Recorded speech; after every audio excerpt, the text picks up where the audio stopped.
Yes. Let's give it up one more time for Brian and Nygel.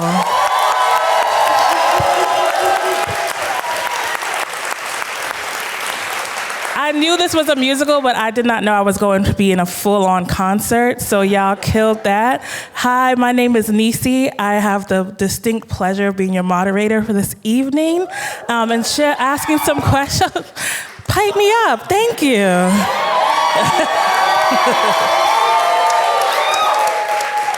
We just wanted to take a few moments to talk about the process of MEXODUS, to talk about what it means to be in solidarity with each other. We're at the beginning of Latinx Heritage Month, and we just saw a huge piece of Latinx history. And so we want to make sure that we're uplifting that with everyone. And I'm going to ask some very easy, very smooth questions. They do not know what the questions are, so we're going to keep it light. We're going to keep it gossipy and talking, and we're going to have a good time. Absolutely. We love the chisme.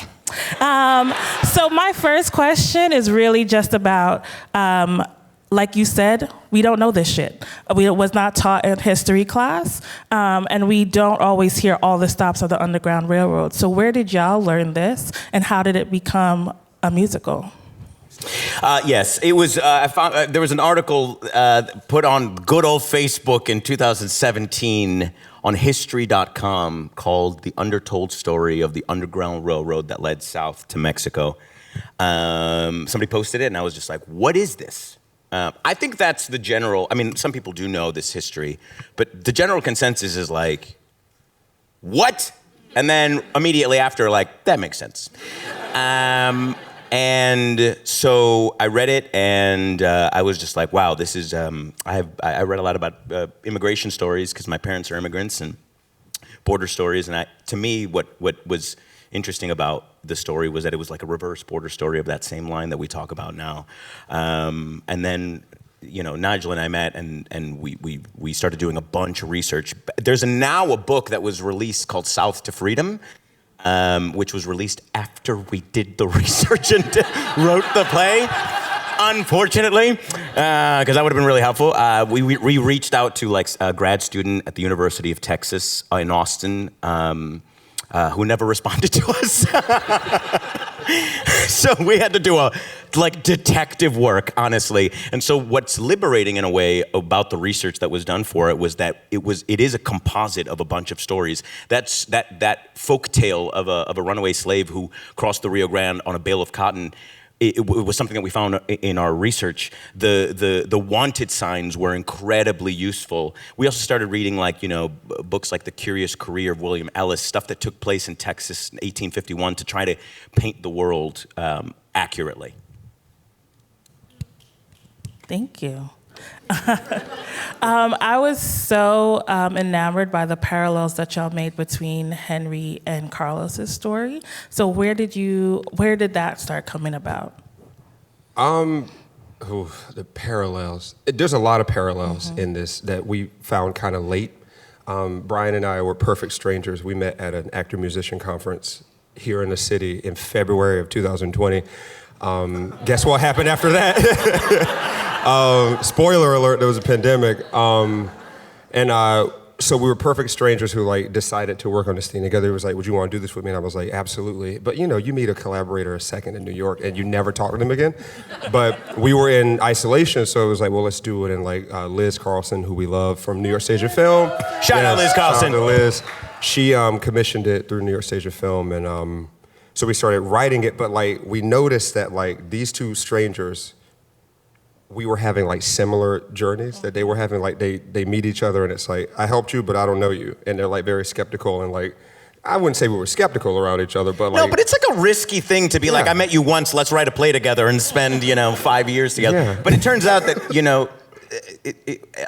it's what's amazing is that the brotherhood of Carlos and Henry, it truly is reflective of, I think, of brotherhood of us. Yeah. We truly love each other, y'all.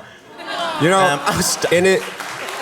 The night we fell in love was in front of the gin mill in the Upper West Side with a $160 tab, and we were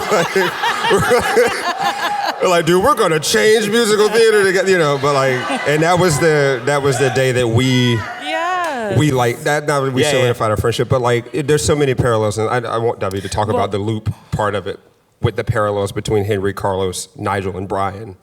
Well, can we give it up for David, the director? Let's give it up for David.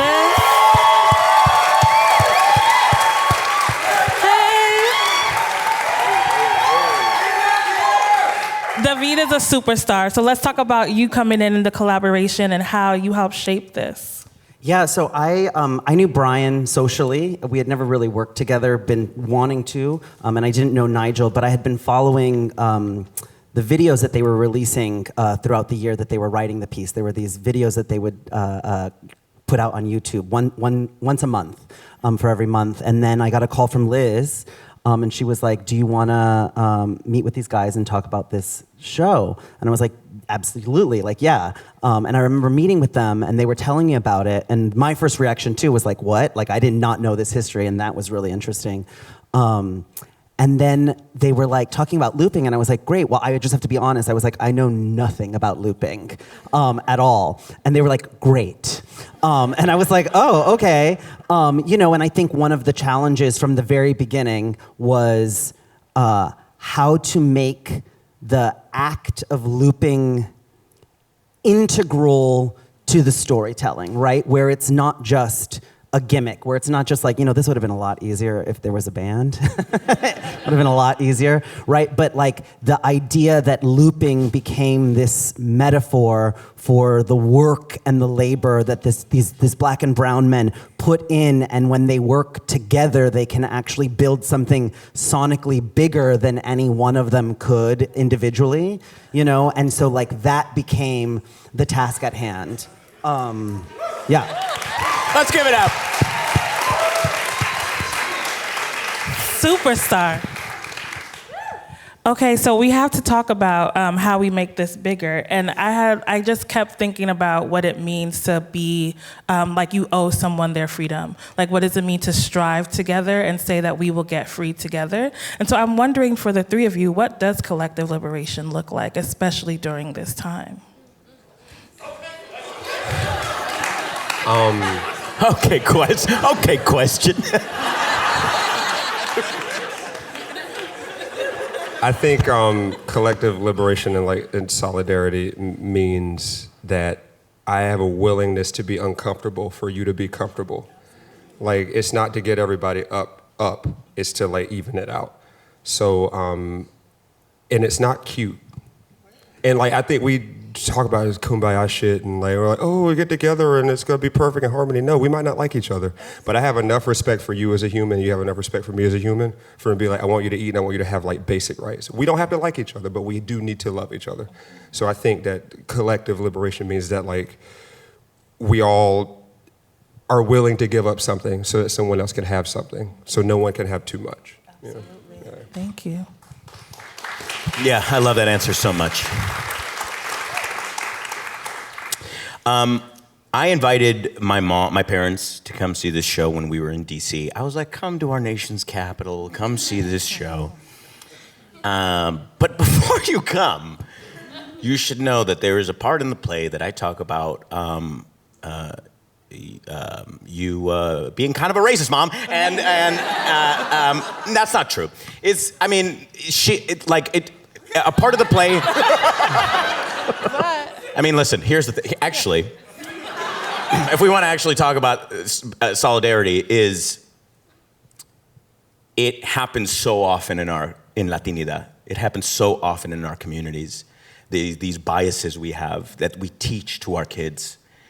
My mom didn't question what she was teaching us from such a young age. And I think it takes I'm so happy that she saw the play, and we had an incredibly healthy, good conversation about how she fucked me up when I was a kid. Do you know what I mean? Yeah. And I was like, we have to have these conversations. And based on this and watching this play, like, do you see? And, perhaps she still locks her doors when she's in Chicago in the South Side, but like, she will think about it. Do you know what I mean? Like, she'll like maybe not, or like be like, listen, these communities are no different than ours. People lock their doors when we show up in a white neighborhood. Do you know what I mean? People cross the street when I'm walking down the street, just based on what I look like, what I sound like. So I think it's just incredibly necessary to have to further these conversations and to be really real with our own communities, because that's the only way of making forward progress. David, I'm definitely going to pass it to you too, but because y'all are being so transparent, I want us to name that one of the things that it was so remarkable to me about this piece was that y'all were explicitly naming anti-blackness, right? Not only on the plantation, but when we were free, it still lived in how they were interacting with each other, and just thinking about what collective liberation looks like. Like you said, deep work into how our biases are showing up and also how we may be dehumanizing people just based on the space that we're sharing. Yes. Yeah, I mean, I think it was a really interesting journey just developing the characters of Carlos and Henry, because Brian and Nygel really do love each other. And I remember there was a day that I was like, have you ever fought? And they were like, no. And I'm like, you should. Because story needs conflict. And for a long time, I think a lot of the conflict was external. It was easier, I think, for all of us as we were sort of putting the piece together to acknowledge the outside forces, right? And I think one of the things that became really clear as the story got more and more grounded and more human, and as some of the sort of kumbaya fell away, was solidarity work isn't easy. It's messy, it's hard, and actually, as everyone has said, it's about confronting the very real biases, and this idea of and then all of these enslaved Africans just went to Mexico, and Mexico is great and has no anti-blackness. And you're like, that is not true. Latin America, there is a lot of it, and I think it was a scary thing. It was a scary thing when Brian brought in that monologue, and we were like, yes, I think this is right. I think that we need to be having these conversations that are not about then or now, but actually, not to keep going with the metaphor of the loop, but that it feels like we're stuck in a loop, and that these conversations that they're having in 1851 are no different in so many ways than the conversations we're still having right now. And how do we get out of the loop that the systems have designed for us to stay stuck in, And so, yeah, I lost my train of thought there. No, that's right. Thank you. We tussle and we be honest. Okay, I said this to you backstage, and I have to ask, because it was such a big crowd pleaser. Tell us about the sneakers with the spurs. David, who was also the costume designer on this piece. Yes. I was forced to be the costume designer by Brian you and are Nygel, doing this job. And Ken Matt was like, so you're doing it. Because Brian and Nygel said you are. The sneakers on the spurs. So it really was not my idea. It was actually Brian's idea. Brian had a dream, and I'll let you tell the story, a dream that he was gonna get a pair of spurs on some kicks, right? Yeah, I wanted them on a pair of Jordans. Yeah. When I was a child, and that never happened. And then we were talking about Run DMC and the early days of hip hop, and we're like, if we're gonna put spurs on shoes, it should be superstars. Yeah, and so the idea came up, and then Misha was like, and then we can turn it into music. Yeah, it's amazing. And we were like, what? Yeah. So I was smart enough to say, that's a great fucking idea. Yes, I'll take that idea and let's go with it. And so then we put some sneakers on, or some spurs on some sneakers. And then as we got into tech here, we were like, how do we, well, I'm gonna be real honest. I was like, that moment used to be a blackout, and there's no blackout in this theater at all. I'm sorry. I have not seen one yet, and it doesn't happen. And so I was like, we have to reimagine this moment, right? And Johnny Moreno and Ian Scott, our projection designer, associate projection designer, they were like, well, what if we try to get it with a camera? And Misha, our sound designer, was like, that is my dream. I've always wanted a close-up shot. And I, as the costume designer, was like, yes, get the shoes. Like Dominique Jackson says, get the shoes. right? And it was like a full day of tech where I was like, no, you step, you pose, then you turn, you gotta pose. Nope. Bad shoeography.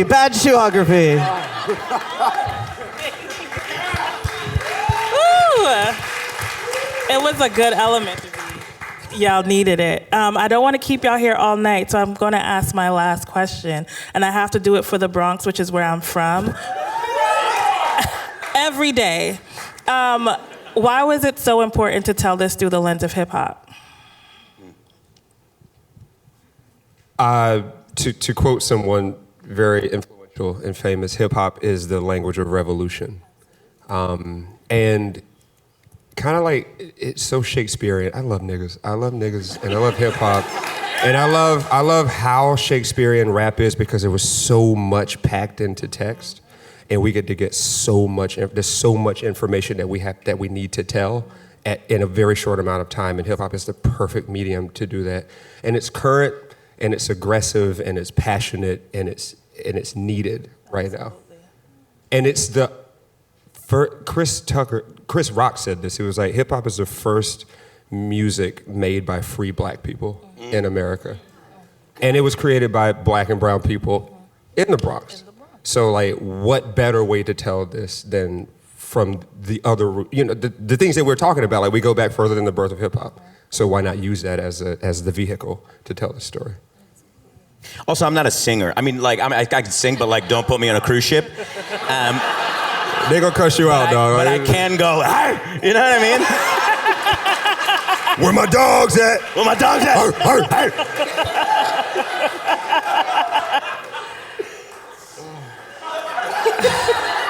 Mic drop. No, that's how you end the talk. That's my answer.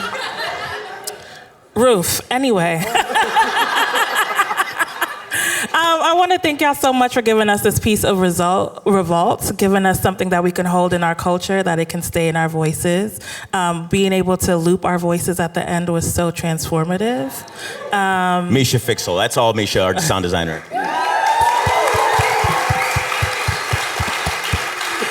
Let's give it up one more time for the creators and crew of this musical.